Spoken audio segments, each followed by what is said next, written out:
श्री कृष्ण जी कहते हैं, जिंदगी जीना आसान नहीं होता।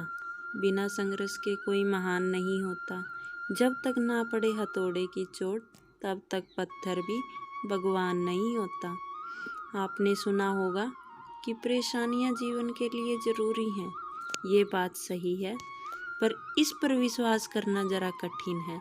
हर इंसान सोचता है कि जब परेशानियां दुख लाती हैं तो वो आपके लिए कैसे बेहतर हो सकती हैं। अगर आप भी यही सोचते हैं तो ये कहानी आपके लिए है। चलो शुरू करते हैं ऐसे ही हारे हुए एक इंसान की कहानी। एक आदमी परेशान होकर जंगल में गया और काफ़ी देर वहाँ अकेला बैठा रहा।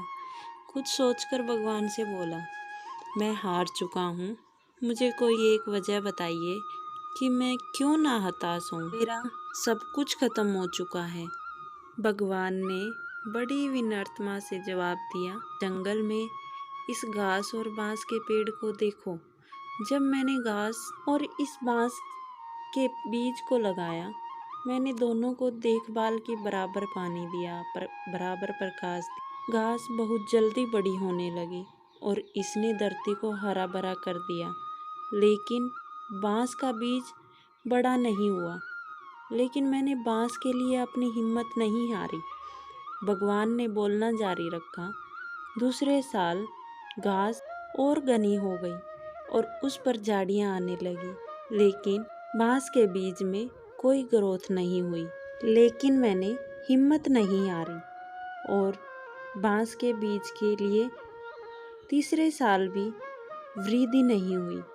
लेकिन मित्र, मैंने फिर भी हिम्मत नहीं हारी। चौथे साल भी कोई ग्रोथ नहीं हुई, लेकिन मैं लगा रहा। भगवान ने आगे कहा, 5 साल बाद उस बांस के बीज से एक छोटा सा पौधा अंकुरित हुआ। घास की तुलना में वह बहुत छोटा और कमज़ोर था, लेकिन केवल 6 महीने बाद यह छोटा सा पौधा 100 फीट लंबा हो गया। मैंने बांस की जड़ को इतना बड़ा करने के लिए 5 साल का समय लगाया। इन 5 सालों में इसकी जड़ इतनी मजबूत हो गई कि 100 फीट से ऊंचे बांस को संभाल सकती थी। जब भी जीवन में आपको संघर्ष करना पड़े तो समझिए कि आपकी जड़ें मजबूत हो रही हैं। संघर्ष व्यक्ति को मजबूत बनाता है, जिससे कि वो आने वाले समय के लिए बेहतर रूप से तैयार हो सके।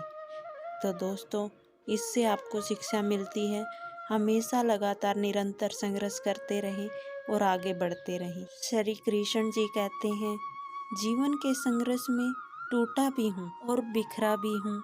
ए जिंदगी, तेरी ठोकरों से मैं निखरा भी हूँ। तो दोस्तों, जीवन के संघर्ष से आप टूटते भी रहोगे, जुड़ते भी रहोगे और उसी से आप निखरते भी रहोगे। एक बार भगवान बुद्ध के एक शिष्य ने उनसे पूछा, भगवान, क्या इस चट्टान से बेहतर कोई है? बुद्ध ने कहा, पत्थर से कई गुना शक्ति लोहे में होती है, इसलिए लोहा पत्थर को तोड़कर टुकड़े टुकड़े कर देता है। फिर शिष्य ने पूछा, लोहे से भी कोई चीज़ बेहतर होगी? फिर बुद्ध ने कहा, क्यों नहीं, अग्नि है जो लोहे के अहम को गलाकर द्रव्य रूप में बना देती है।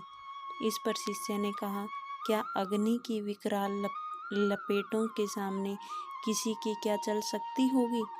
बुद्ध ने कहा, केवल जल है जो उष्णता को शीतल कर देता है। फिर शिष्य ने पूछा, जल से टकराने की फिर किसमें ताकत होगी? फिर बुद्ध ने समझाया, ऐसा क्यों सोचते हो वत्स? इस संसार में एक से एक शक्तिशाली पड़े हैं। वायु का प्रभाव जलधारा की दिशा बदल देता है। संसार का प्रत्येक प्राणी वायु के महत्व को जानता है, क्योंकि इसके बिना उसके जीवन का महत्व ही क्या है। जब वायु ही जीवन है, फिर इससे अधिक महत्वपूर्ण वस्तु के होने का प्रश्न ही नहीं उठता। अब भगवान बुद्ध को हंसी आ गई। उन्होंने कहा, मनुष्य की संकल्प शक्ति द्वारा वायु की वंश में भी हो जाती है। मानो कि यह शक्ति ही सबसे बड़ी है। ये किस्सा बताता है कि इस दुनिया में से ताकतवर चीज़ को भी आप ठान ले तो झुका सकते हैं। दृढ़ संकल्प से बढ़कर कुछ नहीं है। श्री कृष्ण जी कहते हैं, हारने के बाद भी खड़ा होना चाहिए। इंसान का संघर्ष इतना बड़ा होना चाहिए। परिवर्तन जरूरी है। इसीलिए जो हो गया वह सपना है, जो पास है वह अपना है। इंसान इसीलिए दुखी नहीं है कि वह ईश्वर को नहीं मानता। इंसान इसीलिए दुखी है क्योंकि वह ईश्वर की नहीं मानता। हमेशा हमें भगवान की माननी चाहिए। भगवान को मानना ही सब कुछ नहीं है, हमें भगवान की बातों को भी मानना चाहिए कि वो क्या भाव दर्शाना चाहते हैं। इंसान कभी भी गलतियां करके इतना दुखी नहीं होता जितना वह उन गलतियों के बारे में बार बार सोच करके दुखी होता है। जीवन बदल जाने में कभी इतना वक्त नहीं लगता, कभी कभी जीवन बदल जाने में पूरा जीवन लग जाता है। इंसान की सोच ही उसकी सबसे बड़ी पहचान है, वरना दुनिया में एक नाम के अनेक इंसान हैं। तो दोस्तों, इंसान की सोच ही सबसे बड़ी पहचान होती है, वरना दुनिया में एक नाम के हजारों इंसान मिल जाते हैं। तो कन्हैया कहते हैं कि हमेशा आप अपनी सोच को बदलो। अपने नाम को बदलने की आपको कोई ज़रूरत नहीं है। समय आने पर भगवान सबको देता है। समय से पहले की चाह दुख का कारण बनती है। तो दोस्तों, जब समय आता है तो भगवान सबको सबके कर्म का फल अवश्य देता है। समय से पहले अगर आप उसी चीज़ को पाने की चाह करेंगे तो आप दुखी ही होंगे, उससे आपको कुछ नहीं मिलता। तो दोस्तों, आज की वीडियो से आपको बहुत कुछ सीखने को मिला होगा। कृष्ण जी की वाणी हमेशा ही आपको कुछ न कुछ सिखाती रहती है। तो ऐसी ही वीडियो देखने के लिए दोस्तों मेरे चैनल को लाइक, शेयर एंड सब्सक्राइब ज़रूर करें और कमेंट करके ज़रूर बताया करें दोस्तों कि आपको मेरी वीडियो कैसी लगती है। और आगे आने वाली वीडियो ऐसे ही देखने के लिए बने रहें। Thank you for watching my video.